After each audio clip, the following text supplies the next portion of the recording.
Jean-Marc Siroën, bonjour. Bonjour. Vous êtes professeur émérite de sciences économiques à l'université Paris-Dauphine et vous êtes l'auteur, entre autres, d'un chapitre intitulé « Une hégémonie commerciale menacée » dans l'ouvrage collectif « Fin du leadership américain, point d'interrogation, l'état du monde 2020 ». Alors justement, dans ce chapitre, vous commencez par rappeler toute l'ambiguïté du concept même d'hégémonie commerciale. Oui, hégémonie ou leadership. D'ailleurs, les Français aiment bien utiliser hégémonie et les Anglo-Saxons plutôt leadership. Et d'ailleurs, le titre, c'est leadership. Mon chapitre commence plutôt par l'hégémonie. L'hégémonie, c'est la puissance. La question est de savoir à quoi sert cette puissance. Est-ce que c'est simplement imposer aux autres la volonté, les règles, les normes de l'hégémonie, ou est-ce que c'est au contraire conduire l'ensemble des pays ou un certain groupe de pays à définir ensemble des règles, à condition bien entendu que ces règles avantagent aussi la puissance hégémonique. Et on trouve dans l'histoire toujours un petit peu les deux aspects. Parfois un peu plus du côté, je dirais, un peu impérial ou dominateur, et d'autres fois plutôt le côté leader, celui qui essaie d'arriver à un compromis en faisant lui-même des concessions.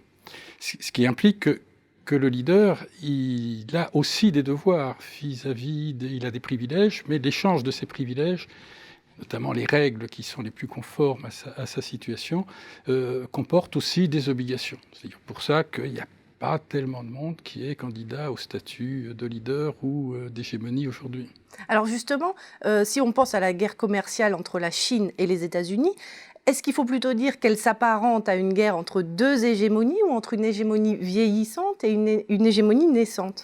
Je dirais que c'est plutôt une hégémonie plutôt tendance impériale, plutôt qu'autre chose, parce que la Chine n'est pas vraiment une hégémonie, pas encore, et elle ne le sera certainement pas avant longtemps.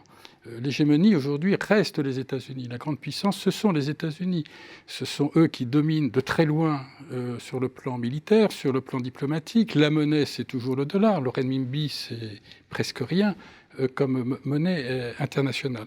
Donc aujourd'hui, ce dont on a affaire, c'est plutôt une réaffirmation d'un certain type d'hégémonie ou de leadership américain qui est certainement beaucoup plus brutal, beaucoup plus impérial et qui vise à imposer, à utiliser le rapport de force dû à cette puissance pour imposer ou essayer d'introduire ou de faire respecter un certain nombre de règles qui seraient plus favorables que les anciennes aux États-Unis. Alors, vous évoquez différentes sortes d'hégémonies. Une hégémonie bienveillante qui caractérisait les États-Unis après-guerre, par exemple, et vous évoquez à partir de 2018 un virage agressif pris par l'administration Trump. Est-ce que c'est un choix optimal pour le bien-être collectif ? Bien entendu, c'est le leadership bienveillant.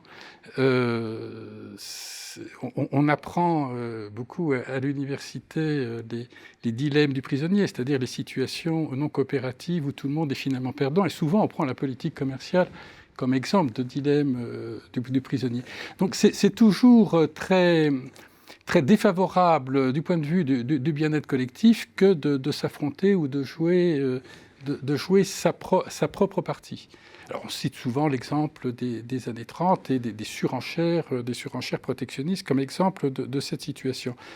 Mais je crois que c'est aussi défavorable pour les États-Unis. Si après la guerre, les États-Unis étaient relativement bienveillants, c'est-à-dire organisaient la négociation, la concertation pour faire émerger un certain consensus autour de règles qui, bien entendu, les avantageaient aussi, cette fois-ci, on a souvent l'impression que Donald Trump se tire une balle dans le pied.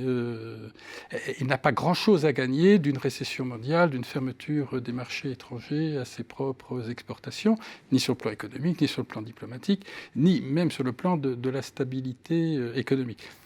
Donc je pense que dans cette histoire, Trump, qui a une vision d'un jeu qui ne peut être que perdant-gagnant, lui devant être le gagnant, eh bien je pense qu'il se trompe.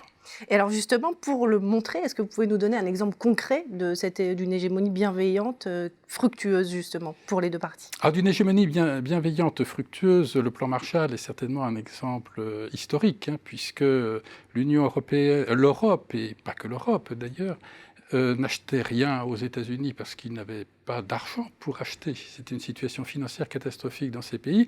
Et la machine économique américaine tournait à vide parce qu'elle n'avait pas de débouchés. Donc en faisant des dons à l'Europe, y compris aux pays vaincus qui qui en d'autres temps auraient été très maltraités, eh bien, on crée des marchés pour les entreprises américaines, et en même temps, la tension dans les pays européens se détendait. Rapidement, un autre exemple très récent, l'affaire Airbus-Boeing. Trump est entré en guerre contre l'OMC, qui incarne ce leadership bienveillant, puisque l'OMC a quand même été, pendant longtemps, l'OMC a fonctionné sous un co-leadership États-Unis-Europe, et notamment contre la procédure de règlement des différends. Il a tout fait pour saboter cette procédure de règlement des différends, notamment en refusant de nommer des juges. Qu'est-ce qui se passe aujourd'hui ? Eh bien, l'OMC donne raison aux États-Unis, ce qui va obliger Donald Trump finalement à modifier un petit peu son discours d'une OMC très méchante vis-à-vis des États-Unis, très anti-américaine, puisqu'on l'autorise à prendre des sanctions qui deviennent tout à fait légales du point de vue du droit international, ce qui n'était pas tout à fait le cas avant. Merci beaucoup Jean-Marc Siroën pour cette analyse. Merci.